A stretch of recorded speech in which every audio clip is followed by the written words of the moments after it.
የጥንቱ ዓለም ታሪክ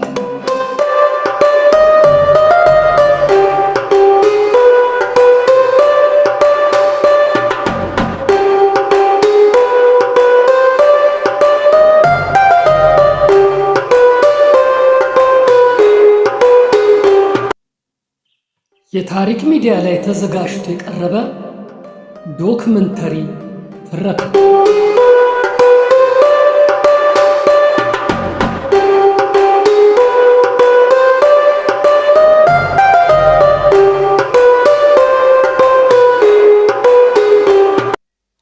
በዚህ ዶክመንተሪ ዝግጅታችን በጥንቱ ዓለም ስለነበሩ ሕዝቦችና መንግስታት ታሪክ፣ ስልጣኔ፣ ባህልና አጠቃላይ እሴት እንዳስሳለን።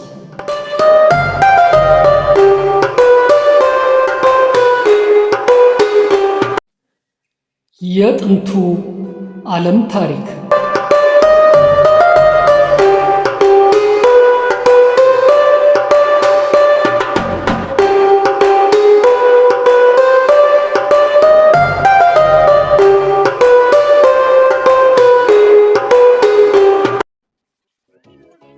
ውድ የቻናላችን ተከታታዮችና የትረካችን አድማጮች እንኳን ወደዚህ ዶክመንተሪ ትረካ በደህና መጣችሁልን።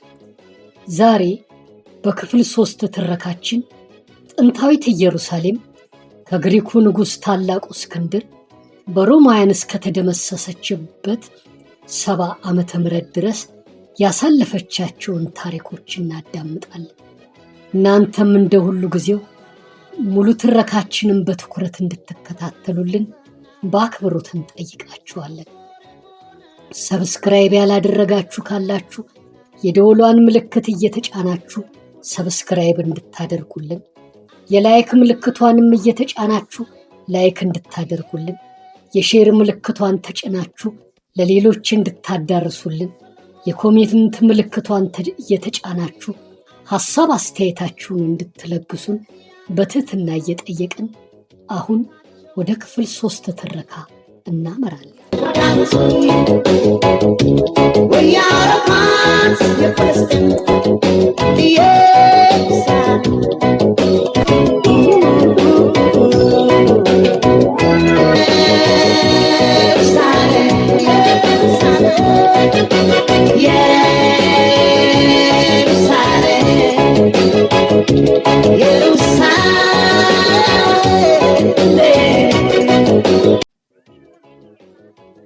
ኢየሩሳሌም በታላቁ እስክንድር ዘመን በ332 ዓመተ ዓለም የግሪኩ ንጉሥ ታላቁ እስክንድር የፋርሳውያንን ጦር ድል እየነሳ በርካታ ስፍራዎችን መቆጣጠር በጀመረበት ወቅት ፋርሶችን ከኢየሩሳሌምና ከተቀረው የይሁዳ ግዛት አስወጣቸው። አይሁዳውያን በሰላም እጃቸውን ስለሰጡ ከተማይቱን አልፎ ሄደ። ይሁን እንጂ ኢየሩሳሌምና የተቀረው የይሁዳ ግዛት የታላቋ ግሪክ አካል ሆነዋል። ታላቁ እስክንድር ሄሌናዊነት እየተባለ በሚጠራው ፖሊሲው በወረራቸው አካባቢዎች የግሪክ ቋንቋ፣ ባህል፣ ትምህርት፣ ፍልስፍና፣ ኪነ ጥበብና የአስተዳደር ዘይቤ እንዲስፋፋ አደረገ። በርካታ አይሁዳውያንም ከግሪካውያን ባህል ጥቂቶቹን ቢቀበሉና ግሪክኛ ቋንቋን ቢማሩም ነባር ወግና ባህል፣ ወግና ልማዳቸው እንዲሁም መለኮታዊ ስርዓታቸው እንዳይበረዝ ተከላክለዋል። በ323 ዓመተ ዓለም ታላቁ እስክንድር በ32 ዓመቱ በወባ በሽታ ተለክፎ ሲሞት ዙፋኑን የሚወርስ ልጅ ስላልነበረው የሱ 4 ጄኔራሎች ግዛቶቹን ተካፍለው መግዛት ጀመሩ። በዚህ ወቅት ኢየሩሳሌም በሁለት ኃያላን መንግስታቶች ማለትም በፕቶሎሚያዊና ሰሉሲድ መንግስታት ስር ወድቃ ነበር። እነዚህ ሁለት መንግስታት ለረጅም ዓመታት በአፍሪካና እስያ አህጉራት መካከል የሚገኘውን ስትራቴጂያዊ ስፍራ ለመቆጣጠር ሲሉ ውጊያ አካሂደዋል። በእነዚህ ጊዜያት ኢየሩሳሌም በርካታ ገዢዎች ተፈራርቀውባታል። መንግስታት በየጊዜው በተለዋወጡበት ቁጥርም ቢሆን ቤተ መቅደሱ ለእግዚአብሔር አምልኮነት ማገልገሉን ቀጥሎ ነበር። ካህናት ለሕዝቡ አምላካዊውን ትምህርት በርትተው ያስተምሩ ነበር። በሺህ የሚቆጠሩ አይሁዳውያን በየዓመቱ ወደ ቤተ መቅደሱ እየጎረፉ ሃይማኖታዊ በዓላትን ያከብሩ ነበር። በ175 ዓመተ ዓለም አንቲዮቸስ አራተኛ የተባለው የሰሉሲድ ንጉሥ ወደ ሥልጣን ሲመጣ በሱ ግዛት ስር የነበሩ ሁሉ አንድ እንዲሆኑ በማሰብ በግሪክ ሃይማኖትና ልማድ ብቻ እንዲመሩ አዋጅ ደነገገ። ይሁን እንጂ አብዛኞቹ አይሁዳውያን የግሪክን አማልክት ለማምለክ ፈቃደኞች ሳይሆኑ በመቅረታቸው ክፉኛ ስላስቆጣው አይሁዶች የራሳቸውን አምልኮ እንዳያካሂዱ ከለከለ። የሙሴ ሕግ ቅጂዎች ተፈልገው እየተገኙ እንዲቃጠሉ ተደረገ። በኢየሩሳሌም ከተማ ላይ ወታደሮች ዘልቀው ወደ ቤተ መቅደሱ በመግባት የቤተ መቅደሱን ውድና ቅዱስ ንብረቶች ዘረፉ። በቤተ መቅደሱም ውስጥ የዜስ ጣዖት ምስል እንዲቆምና አይሁዳውያን ለሱ እንዲሰግዱ ታዘዙ። ይሄ ደግሞ አይሁዳውያንን ለአመፅና ለቁጣ አነሳሳቸው። በ167 ዓመተ ዓለም ማታቴያስ የተባለ ታላቅ ካህን አይሁዶች የንጉሥ አንቲዮቸስን ትእዛዝ እንዳይቀበሉ በማሳሰብ እንዲያምፁና ለውጊያ እንዲነሱ ገፋፋቸው። እሱ ከሞተ በኋላ ልጁ መቃብያን የተሰኙ ቡድኖች መሪ ሆኖ የንጉሥ አንቲዮቸስ ሰራዊትን ተፋለመ። መቃብያን ማለት መዶሻ ማለት ነው። የአይሁዳውያን ተዋጊዎች በቁጥር ጥቂት ቢሆኑም የውጊያ ብቃትና የጦር ስልት ስለነበራቸው በሰሉሳውያን ሰራዊት ላይ አመርቂ ድሎችን ተቀናጅተው ኢየሩሳሌምን መልሰው ተቆጣጠሩ። ቤተ መቅደሱንም ከአረማዊ የጣዖት አምልኮ አጽድተው ለእግዚአብሔር አምልኮ ብቻ መልሶ እንዲውል አደረጉ። አይሁዳውያን ይህንን ክስተት ሐኑካ ወይም የብርሃን በዓል ብለው ሰይመው እስካሁን እያከበሩት። የመቃባውያን ድል ለአይሁዶች ነፃነትን አስገኘ። ከዚያ በኋላ የመቃባውያን ቤተሰብ አባላት የይሁዳ ገዢዎቹ የሐስሞናውያን ስርወ መንግስት የሚባል መንግስት መሰረቱ። ለ100 ዓመታት የአይሁድ መሪዎች ኢየሩሳሌምን ከባዕድ ተጽዕኖ ነፃ አድርገው አስተዳደሩ። ከተማዋ ተጠናከረች፣ ግንቦቿ ተጠገኑ፣ ቤተ መቅደሱም ለእግዚአብሔር አምልኮ መዋሉን ቀጠለ። ይሁንና በመሪዎቹ መካከል መከፋፈል ይፈጠር ጀመረ። አንዳንድ ገዢዎች በአቋም መለያየት ሳቢያ እርስ በርስ መጣላት ጀመሩ። የተለያዩ ቡድኖች በሃይማኖትና በስልጣን መጋጨት በመጀመራቸው መንግስታቸው እየተዳከመ መጣ። ቀጣዩዋ የዓለም ሀያል በሆነችው ሮማውያን ቀንበር ስር ለመውደቅም አበቃቸው።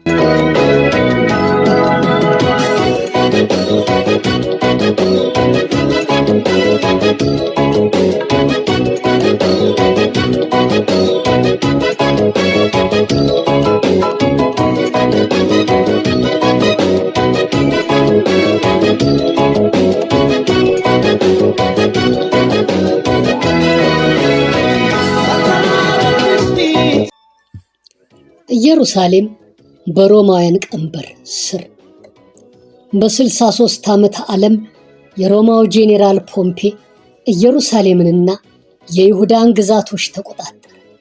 የአይሁድ መሪዎች እርስ በርሳቸው እየተፋጁ በመሆናቸው ከተማይቱን ከወረራ የሚከላከልላት ስለጠፋ ፖምፔ በቀላሉ ሰራዊቱን ይዞ ወደ ኢየሩሳሌምና ሌሎች ግዛቶች ዘልቆ በመግባት ተቆጣጠራቸው። ይሁዳም በሮማውያን የአገዛዝ ቀንበር ስር ወደቀች። ሮማውያን አይሁዶች በቤተ መቅደሳቸው አምልኮን እንዲያካሂዱ ቢፈቅድላቸውም አይሁዶች ግን የተሟላ ነፃነት አልነበራቸው። ሮማውያን በወታደራዊ ኃይላቸው እያስገደዱ ከፍተኛ ቀረጥ እንዲከፍሉ በማድረግ ይጨቁኗቸው ነበር። አብዛኞቹ አይሁዳውያን አንድ ቀን በቅዱሳን መጻሕፍት የተጠቀሰው መሲህ ነፃ ያወጣናል ብለው ተስፋ ያደርጉ ነበር። በ37 ዓመተ ዓለም ሮማውያን ሄሮድስን የይሁዳ እንደራሴ አድርገው ሾሙት።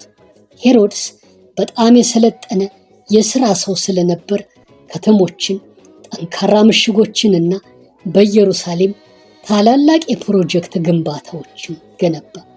ቤተ መቅደሱንም በተለያዩ ግዙፍ ግንቦችና ግድግዳዎች እንዲታጠር በማድረግ አጠናከረው።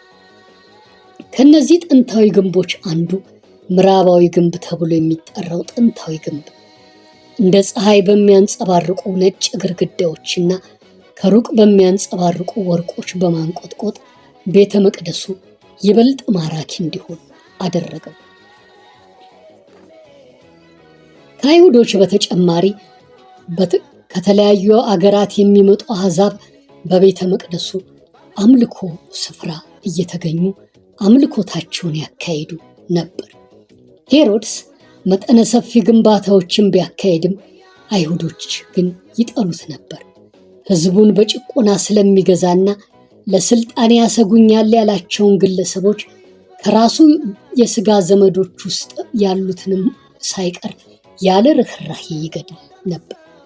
ኢየሱስ ክርስቶስ ከእናቱ ማርያምና ከአባቱ ዮሴፍ በቤተልሔም ተወልዶ በናዝሬት ካደገ በኋላ በኢየሩሳሌም ቤተ መቅደስ ውስጥና ከኢየሩሳሌም ውጭ በነበሩት የይሁዳና ገሊላ አውራጃዎች ስለ እግዚአብሔር መንግሥት ይሰብክ፣ ያስተምር፣ ድውዮችን ይፈውስ፣ ሙታንንም ያስነሳ እንዲሁም ደግሞ በርኩሳን መናፍስት የተያዙ ሰዎችንም ደግሞ ከርኩሳን መናፍስቶች ያላቅቅ ነበር።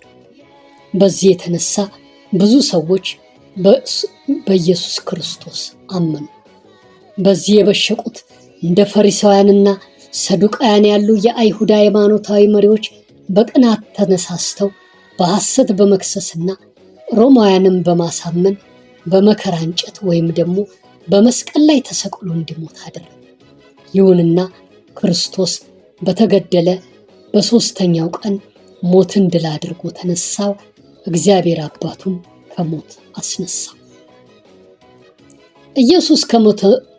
ኢየሱስ ከመሞቱ በፊት ኢየሩሳሌም በጠላቶቿ እንደምትጠፋና ቤተ መቅደሱ ሙሉ ለሙሉ እንደሚወድም ትንቢት ተናግሮ ነበር። ትንቢቱም በትክክል ተፈጽሟል። ከክርስቶስ ሞት በኋላ የሮማውያን አገዛዝ ይበልጥ አስከፊ እየሆነ ሄደ። የቀረጥ አሰባሰቡ ኢፍትሐዊ የሆነ መምጣት ጀመረ።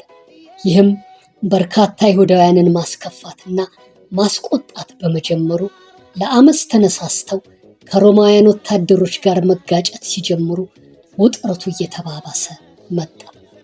በ66 ዓመተ ምህረት አይሁዶች በሮማውያን አገዛዝ ላይ አመፁ። የሮማ ወታደሮችም አመፁን ለመጨፍለቅ ቢነሱም ከአይሁዶች ዘንድ ጠንካራ መከላከል ገጠማቸው። ሮማውያን ስቱዶ የተባለ የጦር ስልት ተጠቅመው የከተማይቱን ቅጥር ግንብና አንዳንድ የቤተ መቅደሱን ግድግዳዎች ማፈራረስ ጀመሩ። ምክንያቱ ደግሞ በቤተ መቅደስ ውስጥ የአይሁድ ሸማቂዎች ስለነበሩበት። ይሁን እንጂ የሮማውያን ጦር አዛዥ ጄኔራል ሲስተስ ጋሊሌስ ሰራዊቱ ከበባውን ትቶ ወደ ኋላ እንዲያፈገፍግ ትእዛዝ ሰጠ። ትእዛዙን የሰጠበት ምክንያት እስካሁን በውል ባይታወቅም ትእዛዙ በስልታዊ ማፈግፈግ ላይ የተመሰረተ መሆኑን ብዙዎች ይገምታሉ።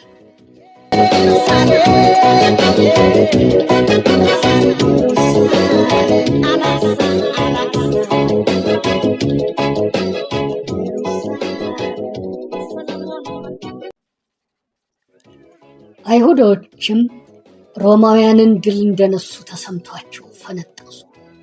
ወደ ኋላ በሚያፈገፍገው የሮማውያን ሰራዊት ላይ ጥቃት እየሰነዘሩ ይመቱት ጀመር። ሮማውያን ድጋሚ እንደማይመጡ በመተማመን ዕለታዊ እንቅስቃሴያቸውን ማካሄድ ጀመሩ። ነገር ግን የክርስቶስ ደቀ መዛሙርት ክርስቶስ በምድር ላይ ሳለ በሉቃስ ወንጌል ምዕራፍ 21 ከቁጥር 21 እስከ 24 ላይ ኢየሩሳሌም በጭፍሮች ተከባ ሳለ ጥፋቷ በድንገት እንደቀረበ እወቁ። በገጠር ያሉት ወደ ከተማይቱ አይግቡ፣ በኢየሩሳሌም ያሉትም ወደ ተራራዎች ይሽሹ ብሎ የተናገረው ቃል ትዝ ስላላቸው ኢየሩሳሌምን ለቀው ፔላ ወደ ተሰኘችው ተራራ ሸሹ። የተቀሩት ግን ሮማውያን ተመልሰው አይመጡም ብለው በመዘናጋት በኢየሩሳሌም ኑሯቸውን አጧጧፉ። ብዙም ሳይቆይ የሮማውያን ሰራዊት መልሶ ማጥቃት እየሰነዘረ የይሁዳን ከተሞች ይቆጣጠር ጀመር። በዚህ ጊዜ የሮማውያን ጦር አዛዥ ጄኔራል ሲስተስ ጋሊሌስ ሰራዊቱን የመምራት ስልጣኑን ለበኩር ልጁ ጄኔራል ቲቶ አስተላለፈ። ጄኔራል ቲቶም መሪነቱን ከተረከበ በኋላ አይሁዶችን በጦርነት እያሸነፈ በርካታ የይሁዳ ከተሞችን ተቆጣጠረ። በሺህ የሚቆጠሩ አይሁዳውያን ከተሞቻቸውን እየለቀቁ ወደ ኢየሩሳሌም በመጉረፋቸው ከተማይቱ በሕዝብ ተጨናነቀች። የምግብ እጥረት ተከሰተ። በከተማይቱ የሚላስ የሚቀመስ ጠፋ። የአይሁድ አንጃዎችም ኅብረት ፈጥረው ከተማይቱን ከመከላከል ይልቅ እርስ በርስ መተላለቅ ስለጀመሩ ኢየሩሳሌምና ነዋሪዎቹ እጅግ ተዳከሙ። በ70 ዓመተ ምህረት የሮማውያን ጦር ሰራዊት በጄኔራል ቲቶ እየተመራ ኢየሩሳሌምን በድጋሚ ከበበ። በከተማይቱ ውስጥ በነገሰው ረሃብ፣ በሽታና ሞት ሳቢያ ሕዝቡ ክፉኛ በመዳከሙ ከተማይቱን ከጥቃት የሚከላከሉበት አቅም አልነበራቸው። ሮማውያን እርድ ሰርተው በከተማይቱ ያሉ ሸሽተው እንዳያመልጡ መጠባበቅ ጀመሩ። አንዳንድ ልበ ሙሉ ደፋር አይሁዳውያን በጀግንነትና በጽናት ቢፋለሙ የሮማውያን ሰራዊት በሚገባ የሰለጠንና የታጠቀ ስለነበር ድል አደረጋቸው። ሮማውያን የግንብ መደርመሻ መሳሪያ ተጠቅመው የከተማይቱን አንዳንድ ቅጥር ግንቦች ቀስ በቀስ እያፈራረሱ ከወራት በኋላ ግንቡን ደርምሰው ሲገቡ የጎዳና ላይ ውጊያ ተካሄደ። ብዙ ሕንፃዎችና መኖሪያ ቤቶች በእሳት ጋዩ። የተቀጣጠለውም እሳት ቤተ መቅደሱ ላይ ደርሶ ሙሉ በሙሉ አወደመው።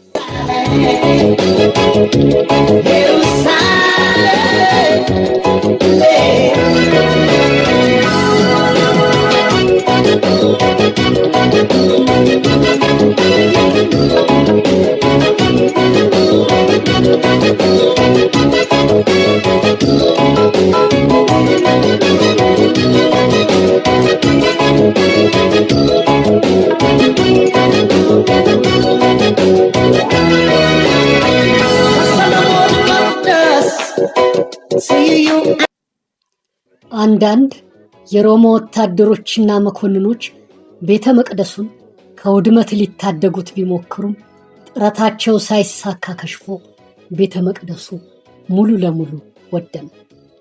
ያ ከባቢሎን ምርኮ በኋላ ድጋሚ ተገንብቶ የነበረው ቤተ መቅደስ ለአንዴና ለመጨረሻ ጊዜ ወደመ። ለሶስተኛ ጊዜም በድጋሚ ሳይሰራ ቀረ። ኢየሱስ ክርስቶስ ኢየሩሳሌም በጠላት እንደምትጠቃና ቤተ መቅደሱ ሙሉ ለሙሉ እንደሚወድም የተናገረው ትንቢት ሙሉ ፍጻሜውን አገኘ። ከዚያ በኋላ አይሁዶች በቤተ መቅደስ ሲያካሂዱት የነበረው አምልኮ ቢቀርም በምኩራቦቻቸው ውስጥ አምልኮታቸውን ያካሂዱ ነበር። ዮሴፈስ የተባለው አይሁዳዊ የታሪክ ጸሐፊ ባሰፈረው ታሪካዊ ማስረጃ ላይ እንደገለጸው 2 ሚሊዮን አይሁዳውያን በሮማ ወታደሮች ተገደሉ። በሕይወት የተረፉት ምርኮኛ ሆነው ወደ ሮም ተወስደው ግማሾቹ ከባድ የጉልበት ስራዎችን እንዲሰሩ ሲፈረድባቸው፣ ግማሾቹ በግላዲያተሮች መጋጠሚያ ስታዲየሞች ተወስደው በአራዊት እየተበሉ እንዲገደሉ ተደረገ። ከሮማውያን ምርኮ ያመለጡት አይሁዳውያንም አገራቸውን ጥለው በመላው ዓለም ሀገራት ተበተኑ። አይሁዶች ኢየሩሳሌም በጠላት ተጠቅታ ቤተ መቅደሷ ፈራርሶ እነርሱ አገር አልባ ሆነው በመላው ዓለም ተበትነው ለዓመታት በሚኖሩበት ወቅት አንድ ቀን ወደ ትውልድ ሀገራቸውና ወደ ኢየሩሳሌም እንደሚመለሱ ተስፋ ማድረጋቸውን አላቋረጡ ነበር።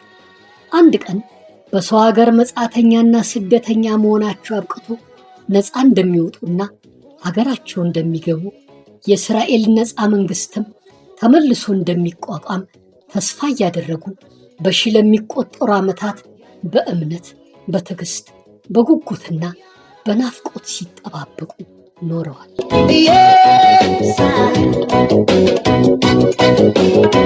ቃሉ ይፈጸም ዘንድ ፈተናሽ ቀናለ የሁለት ወገን ሰው የኔ ልጅ ያለ የአይሁዳቱ ወያረፋስ የፍልስጤም ኢየሩሳሌም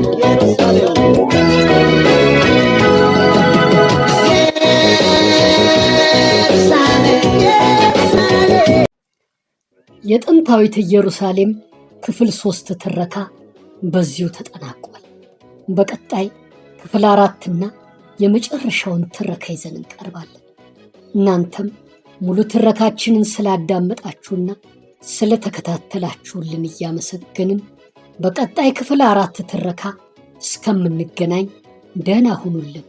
ኢትዮጵያ ሀገራችን ምንጊዜም ሰላም ትሁን።